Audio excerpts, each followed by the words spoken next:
Let the sand in the glass represent your life.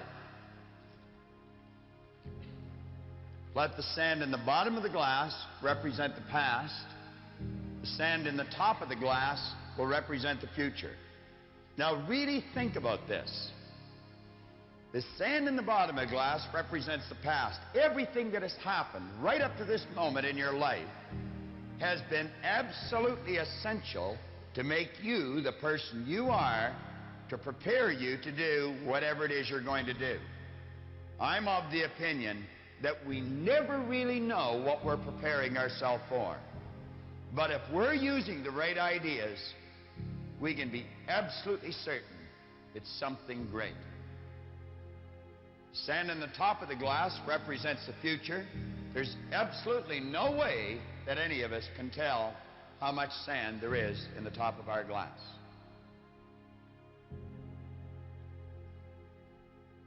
You know,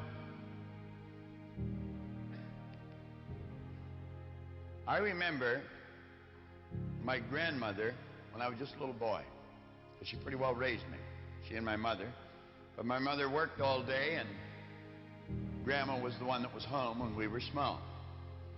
And Grandma came to live with us a year before I was born. My grandfather had passed away a year before I was born. So when I arrived on the scene, Grandma was already there. She would probably have been around 60 at that time. So in my mind, she was a very old lady. Now, I've since changed my attitude about that, but at that time, Grandma was way up there. And you know, every day of my life that Grandma spent with us, I think I heard her say, "I'll soon be gone, dear. I'll soon be gone." Well, you know, it got to a point we thought Grandma was never going to go. Now, we didn't want her to, of course. She was a dear soul. She really was. But Grandma kept saying, "I'll soon be gone." She was 94 when she left. 94. And from the time she was 60 until she was 94, she was saying, "I'll soon be gone." Now, around the same time, I had a young friend of mine, Bob Yates. Bob and I went everywhere. We did everything together. We were, as the saying goes, as thick as thieves. And Bob was 2 or 3 months older than I was, I guess. He got his driver's license 2 or 3 months ahead of me. And I remember Bob had this sort of a panel truck. It was like a sedan delivery. Today, I suppose we would call them vans. But it was on July the 9th, 1951, Bob was coming in the Kingston Road Highway, the highway you would travel on if you were coming from Montreal into Toronto, Canada. And there's one area that some of you would be familiar with where you can either go along onto Danforth or cut down onto Kingston Road. And Bob was cutting on down to Kingston Road, and it was necessary to go under a concrete overpass. And as Bob come down there, wham, just like that, he hit that concrete overpass, and like that, Bob ran out of sand. 16. Now that was a terrible impact in my life. I'll never forget it. But if you had asked Bob a half hour before that how much sand he had in the top of his glass, he probably would have said half a century or lower. He didn't have a half an hour. Now, I choose to believe that we all hope that we're going to go to bed tonight. And we're going to get up tomorrow morning. We're going to go to bed tomorrow night. But none of us know with absolute certainty whether that's going to happen or not. I remember the first speaker I ever heard was Charlie Cullen. And Charlie's lights went out doing what I'm doing right now. Right on stage. I suppose when Charlie went on to make the speech that he went on to make, he probably thought he had lots of sand left, but he didn't. And every one of us can tell a story like this. Probably tell a number of them. See, the point is, you don't know how much future you've got. What's gone is gone. There's absolutely nothing you can do about it. Some of you have had divorces. Some of you have probably had bankruptcies. Some of you have had terrible things happen in the past. But what's gone is gone. It's in the past. And to spend your time focusing on the past is to spend the only thing that you've got, and that's what's right here, right now. Because the sand never stops running. This is all we've got. And to spend your time now thinking of what happened there is making absolute certain that the future is going to be the same as the past. Now, I don't suppose many of us spend a lot of time thinking about that, but a lot of us spend a lot of time making that error. That's an excellent symbol. All you got is now. We're saying here, don't think in reverse. There's a great poem here, Forgive. I remember years and years ago, I suffered with headaches, terrible headaches.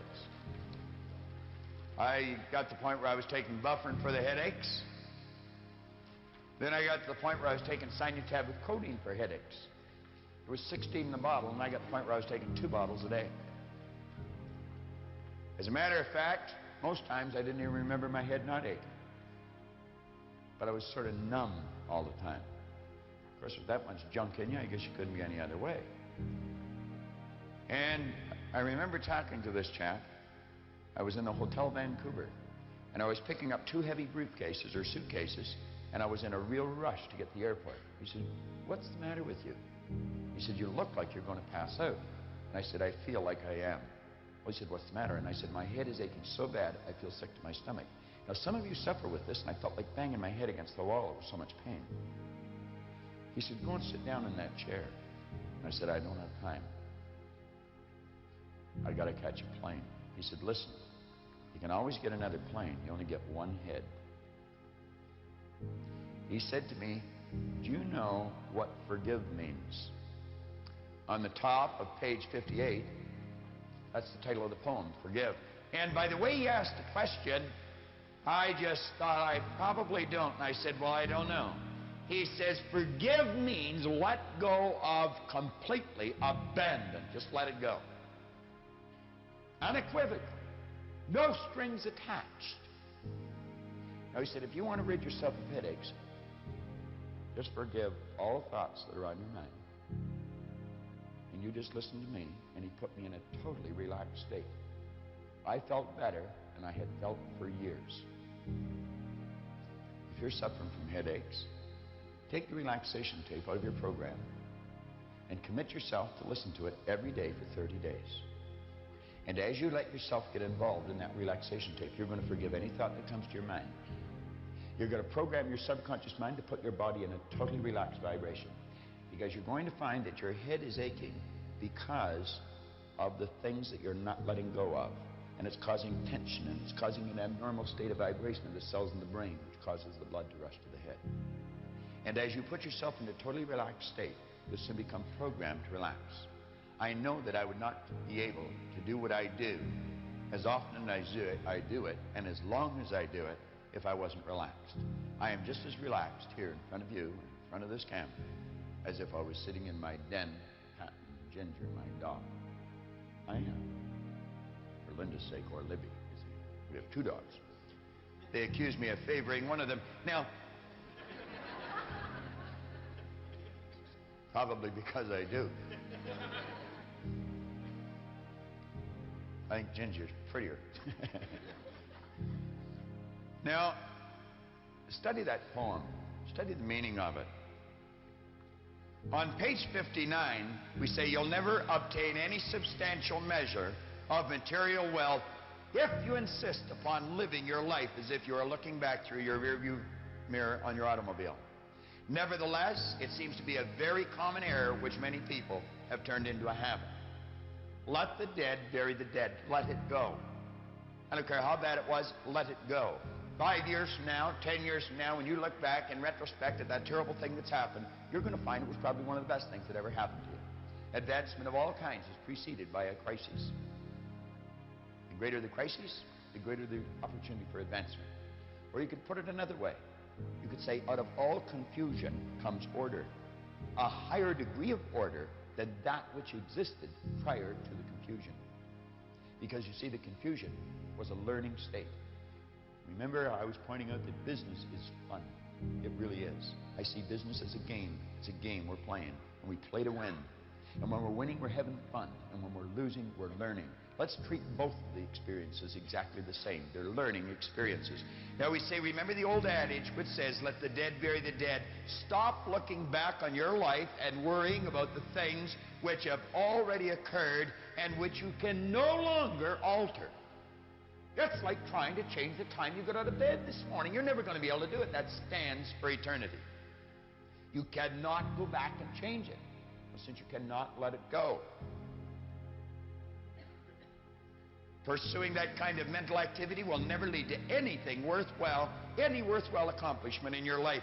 You should understand, moreover, that all accomplishments in your life, you should understand, moreover, that all of the great achievers of the past have been visionary figures. They did with their life what, like Scott was saying, he does with his music.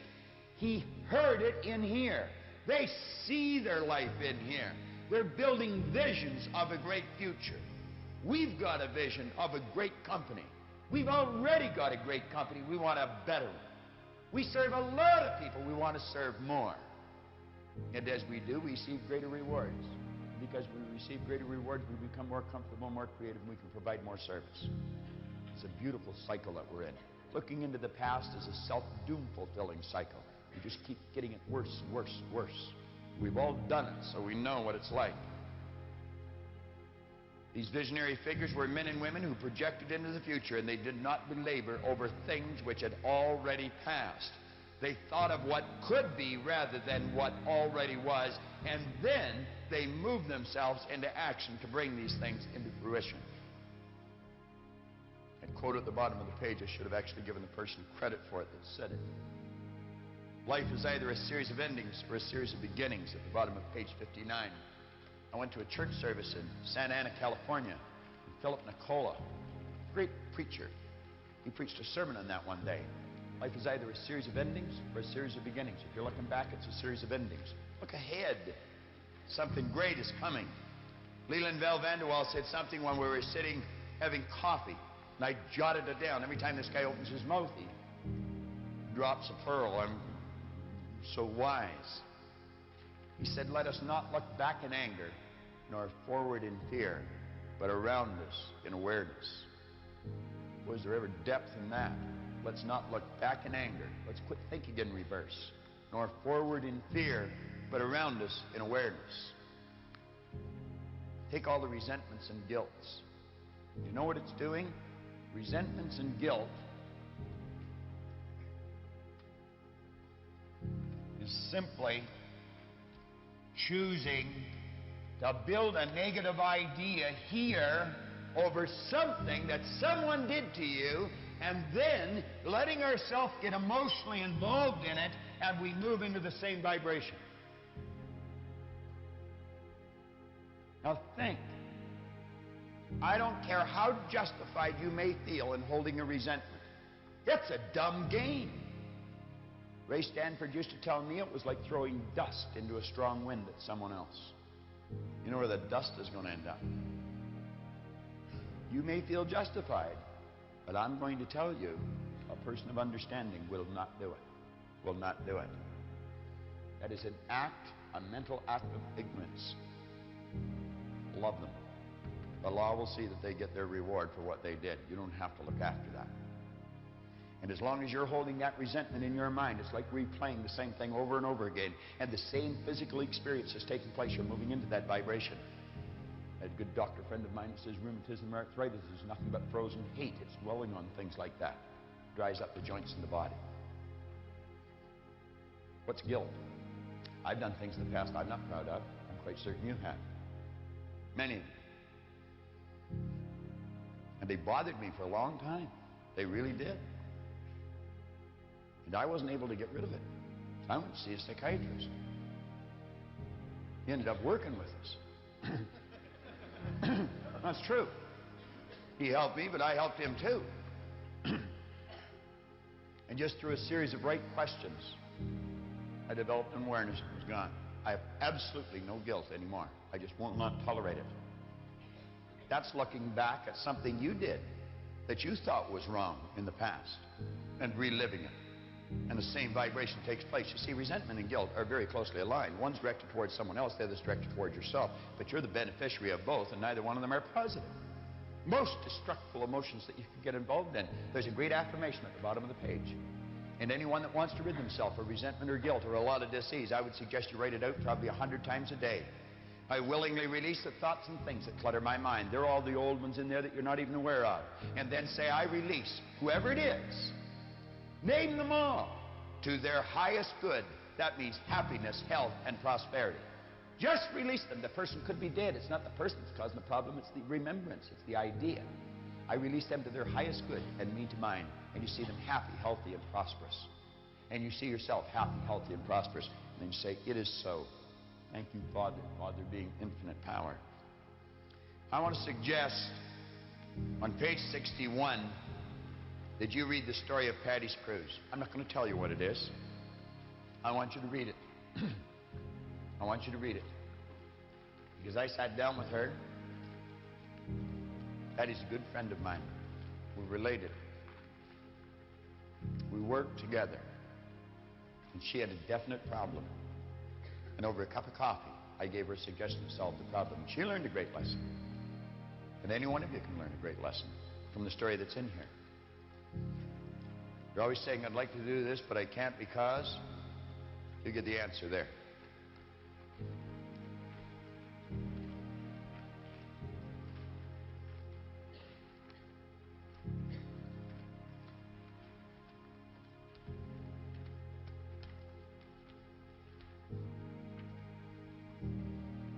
Now on the next page, on page 62, if you have been guilty of allowing your sales sheet, your bank account, or the x-rays your doctor takes of your body control the way you feel or think or view your sales, your financial position, or your health, I can assure you that just as certain as it's going to get dark tonight, there will not be any marked improvement in your life in any of these areas.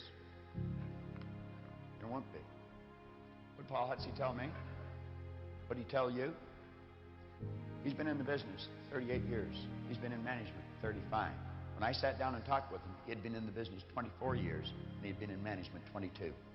And he said, I know I can get better results, and I don't know why I'm not. I know I'm a good person. I know my people are good people. But he said, I don't know why I'm not doing it. I said, I can tell you in about 15 minutes. I said, Paul, you're thinking in reverse. You're letting the sales sheet control everything in your life, and you're creating more of the same. It's not changing. I said, you got to quit doing that. You got to realize that the results you're getting has been controlled by the way you think. And I said, what you want to do is keep your mind on a higher image rather than a lower concern. You take this magnificent power and you build the picture in here that you want. And you let yourself get emotionally involved in that picture. And I said, Paul, it'll happen so fast, it'll make your head spin. What did he tell you? In 9 months, he went to the top of the company. 9 months. He had been trying for 22 years to do something. What did Al tell you? 18,000 to 500. I was saying to someone downstairs, you know, I used to read these stories in the books when I first started, and I thought, oh, this can't be true. Go follow these people. Talk to them. That's why we brought Paul Hutsey in here. That's why we've had the various people stand up that we know that changes have taken place and come back to these seminars. And they keep coming back, and they keep coming back. That's why you should keep watching what you're looking at. On page 63, these are just action lessons. I want you to take the chapter on Don't Think in Reverse. And I would suggest that you read it over a few times and ask yourself, what did I learn from this chapter? What did I learn from it? I would suggest you take your own voice and you narrate that chapter and the one John just went through on the razor's edge. Put them on tape. You've got a tape in your folder for your own affirmations, your own commitments, and your own goals. Take that tape and record it. Some people come to me and say, there's nothing on this tape. You know what they're saying? I'm not thinking, I'm not reading, I'm not listening, I'm not looking, and I'm not doing what the program tells me to do. Take that tape and record your commitments. Record your goals. Record your affirmations, your positive statements to yourself. And in your own voice. Dave Mifsud was telling me one day, he says, what an excellent idea. He said, your own voice, one that you trust. But Dave was really saying, I trust my own voice. Some people don't, you know, Dave. Read that lesson over and ask yourself what you learned from it. Now, the last lesson is a classic. I talked to a person here, right here in this spot, within the last couple of hours. And I told that person to focus in on this lesson. Focus in on this lesson. Now, I want you to think.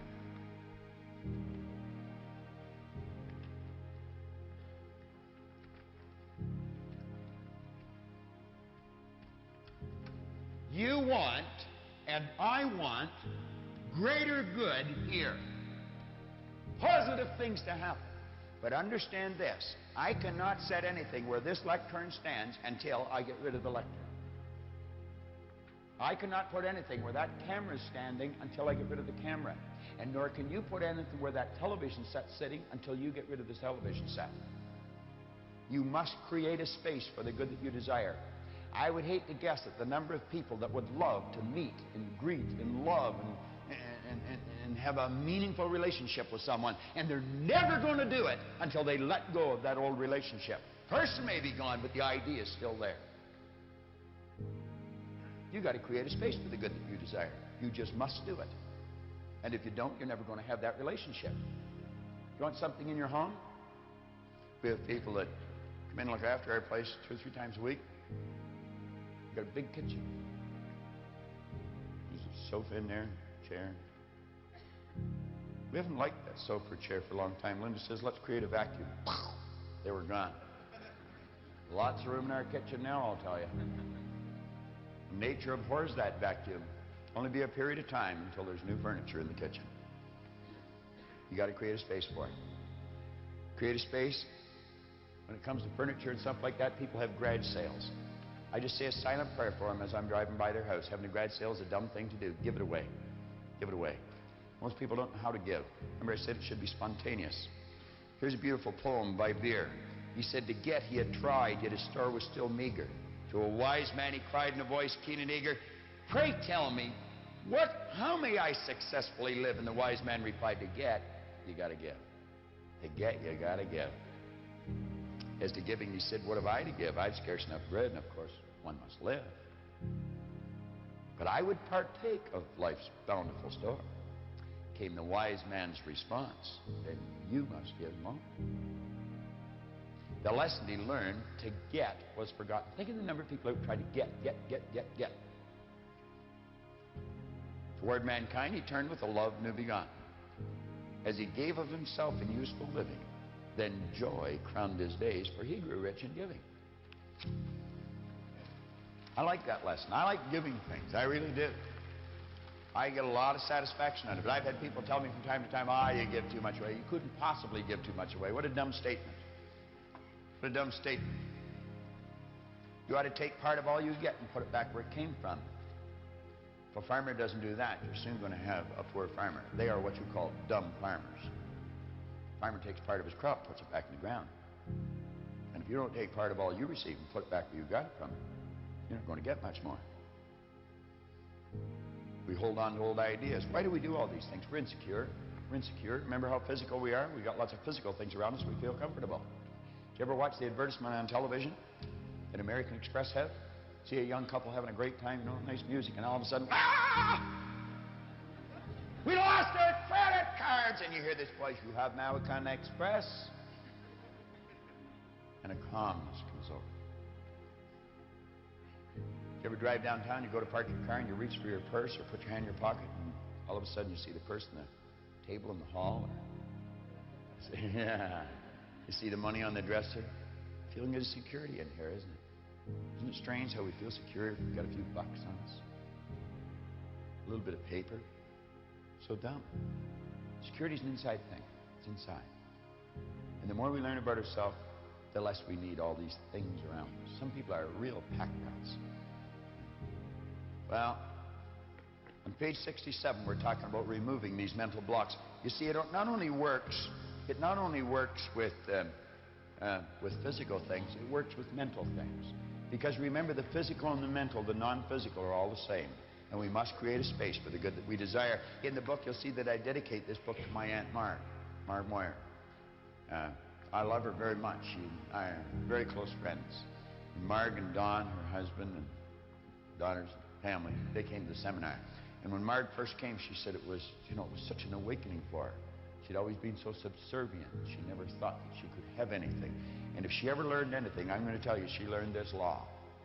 I was over at her house one day, and she was telling me how much she disliked her drapes. And I said, no, you don't, Marg. If you didn't like them, they wouldn't be there. I said, you only have around you the things you're in love with, in harmony with. She said, well, I don't love them. I said, well, you really don't get rid of them. I said, you never learned the law, the vacuum law of prosperity? Boy, I'm going to tell you, she locked into it. She got up and took the drapes down. Don was yelling, we haven't got any money to buy new ones. And I said, it won't be long until you have new ones there, Marg. You'll get sick of living in a fishbowl. She didn't listen to Don. The drapes were gone. I said, give them away. I went over one day, and there was beautiful new shears and new drapes on the window. She was so happy, and every time she looked at them, she felt good instead of looking at the old ones and feeling bad. It wasn't too long, I went over there, and all the living room was empty. There was no furniture there. I'm telling you the truth. Then they went through the closet and cleaned the closets out, and pretty soon she had new clothes. You know, now they live in a beautiful home, brand new home. They got rid of the home. And I remember when they were moving into this beautiful new home, I saw nothing going in one end of the room, and I was looking, I was saying, Marg, the room's going to be a little out of balance. You should put something there. She says, there is something there. And I said, what's that? She's my baby grand piano. I said, what do you mean your baby grand piano? I said, you haven't got a baby grand piano. Oh, yes, I have. It's just not arrived yet. You go into their house today, there's a beautiful baby grand there. You must create a space for the good that you desire. On page 69, I'm going to ask you to write down clothes closet under area. Clothes closet under area.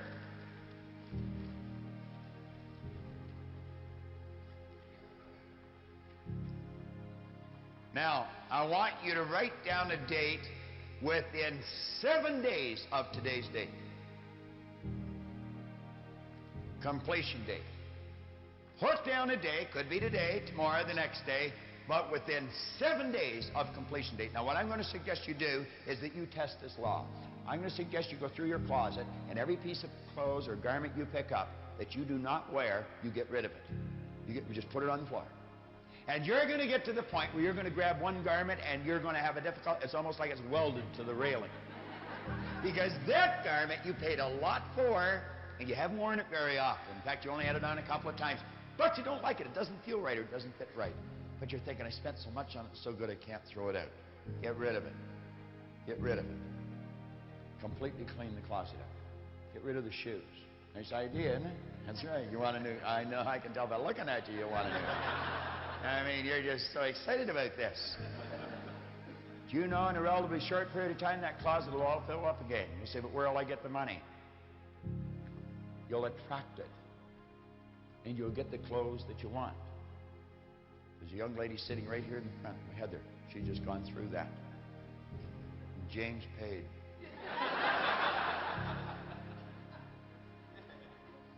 And then I want you to think of the other areas in your life that you want to get rid of things, different rooms. Some of you have a sofa you don't like. Get rid of it. Some of you have an automobile that you can't stand. Get rid of it. You won't walk for long. Now on page 70, I want to suggest that you stop and think of some of the ideas that you had locked into your mind when you started to listen to this. I want you to write them down, and on the opposite page, write down the new idea that now you accept as the truth. Make up your mind that you are going to create a vacuum by letting go of that old idea and accepting the new idea. You study that vacuum law of prosperity chapter, and study it, and study it, and study it, and I guarantee you your life will be filled with beauty. Create a space for the good that you desire. I was talking to a manager of a sales operation. He was telling me he wanted more people working in his office. I said, do you have an empty desk? And he said, no. I said, you haven't got any space for one. I said, create a space for one. Get the desk. Put the phone on it. Put everything there that you need. And I said, before long, there'll be somebody behind the desk. And if you doubt me, you try it. If you doubt me, you try it. Now, we're going to bring this thing in for a landing. But before we do, I want to suggest that you watch this at least once a day. You don't have to watch it all, just a little bit. But you know the beautiful part about this is that I have been recognized around the world as having a lot of information on this one subject. And I get very well rewarded for sharing it. I really do. I don't meet many people that know more about this subject than I do. There are people around, but I don't meet many of them. And when you get to that point, your stock goes up. You know what always amazed me? I've never studied it very much. I've only studied it a little bit, but I studied it a little bit every day for 27, 28 years. And you'd be amazed just how fast it adds up. It's just like the $20 bill, Andy. 20 bucks today. In a short period of time, it's $1.5 million. Put to work properly. You put these tapes to work properly. Every day, just turn them on for a little bit. Turn some of the junk off that you're walking on that box. Most people watch the best of the worst. They just flip around until they get something they can tolerate. Use something that'll really stretch your mind.